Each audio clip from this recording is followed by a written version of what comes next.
Oke, Assalamualaikum warahmatullahi wabarakatuh. Sampai ketemu kembali di DAM Hospitality. Pada kali ini saya akan memberikan cara menaikkan omset untuk restoran atau kafe. Ya, kenapa banyak restoran atau kafe, khususnya di saat seperti ini ya, banyak restoran atau kafe yang omsetnya itu menurun. Dan itu merupakan PR daripada seluruh manajemen, owner, bahkan orang-orang yang memiliki banyak restoran yang akan berpikir seperti ini. Bagaimana cara menyelesaikan permasalahan ini?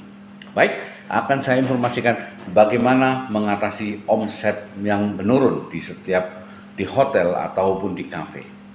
Ya, yang pertama adalah kita mesti mengetahui dulu apa dan mencari tahu apa penyebab daripada kenapa restoran itu menurun. Penyebabnya kita harus tahu dulu. Oke, yang kedua adalah apa indikatornya? Indikatornya itu apa? Kok bisa restoran itu menurun? Jangan sampai kita salah mengartikan atau salah mengambil sebuah keputusan. Ya, kita harus tahu penyebabnya apa dan indikator apa. Dan yang ketiga adalah bagaimana solusinya. Baik, akan saya informasikan satu persatu. Penyebab omset restoran itu turun. Ya, salah satunya adalah servis atau pelayanan yang sangat buruk. Sudah pasti, servis dan pelayanan yang sangat buruk itu membuat tamu menjadi lari. Ya. Yang kedua adalah harga terlalu mahal. Dulu kok tidak? Oh ya, lama-kelamaan harga itu akan menjadi mahal karena apa? Mungkin karena harga atau biaya produksi yang tinggi. Sehingga itu yang membuat tamu kita atau konsumen kita atau pelanggan kita lari daripada restoran kita. Ya, yang kedua. Yang ketiga adalah produk yang terkesan monoton. Tidak ada variatif dalam menunya, tidak kreatif, dan itu bisa membuat tamu pergi dari restoran kita. Dan keempat, kita harus tahu penyebabnya. Mungkin karena marketing atau promosi yang lemah. Itu 4 penyebab yang membuat restoran kita itu menurun omsetnya. Ya, dan kita harus tahu indikatornya apa supaya kita dalam menganalisa itu, dalam mengambil sebuah keputusan itu tidak salah. Ya, indikatornya pertama adalah kalau seandainya servis kita menurun, kita harus cek satu persatu nih. Ya, servis kita menurun. Ya, apa indikatornya? Tentu banyak komplain. Kalau sudah banyak komplain, sudah pasti itu pelayanan kita menurun. Apakah karyawan tidak ramah? Apakah tukang masaknya atau chefnya atau cooknya memasaknya lama? Bisa jadi masakan jadi tidak enak. Yang melayani tidak smiling, kasir yang melakukan penerimaan pembayaran judes atau tidak welcome, ini bisa terjadi sehingga tamu menjadi komplain. Ya, kemudian harga mahal. Kita lihat indikatornya apa? Indikatornya adalah kalau harga kita mahal, banyak tamu yang minta diskon. Kalau kita membuat promo diskon baru mulai rame. Kalau tidak ada diskon tidak ada rame. Itu pasti adalah ciri-ciri makanan kita mahal. Ya. Kemudian indikator untuk produk yang menurun. Terjadi banyak slow moving item, slow moving menu. Menu yang di buku menu sangat banyak tetapi semuanya kosong, bahkan tidak laku sama sekali dalam 1 bulan. Itu yang harus kita analisa. Kenapa bisa slow moving item? Kita harus tahu, ya. Itu indikator-indikator bahwa produk menu kita tidak signifikan atau monoton. Ya, terlalu banyak slow moving item. Ya, itu yang harus kita analisa. Kemudian indikator apa yang bisa lakukan adalah kita lihat tidak terlalu banyaknya tamu baru atau customer baru yang datang. Kalau sudah tidak ada customer baru yang datang, berarti apa? Berarti promosi kita tidak ada, marketing kita tidak ada, bahkan strategi pemasaran kita mungkin bahkan itu tidak berjalan sama sekali. Kok bisa? Oh ya, marketing adalah meningkatkan omset dari customer-customer yang baru. Ya, indikator sudah jelas seperti itu. Kalau customernya tidak, yang baru tidak ada, sudah jelas marketingnya, promosinya sudah sangat lemah. Ya, loh Pak, kenapa bisa itu bisa terjadi? Oh, sangat bisa. Servis yang buruk, misalnya, kita ambil indikator yang pertama, servis yang buruk. Penyebabnya apa? Kok bisa terjadi? Banyak sekali terjadi. Ya, kenapa banyak komplain? Itu karena satu, karyawan sudah jenuh. Ya. Yang kedua, karyawan banyak yang baru. Artinya keluar masuk, keluar masuk, keluar masuk. Ini yang sangat berbahaya bagi manajemen. Ya, kita harus tahu. Anda harus tahu bagaimana mengatasi itu supaya karyawan tidak keluar masuk. Karena sangat mempengaruhi dengan pelayanan kita. Oke.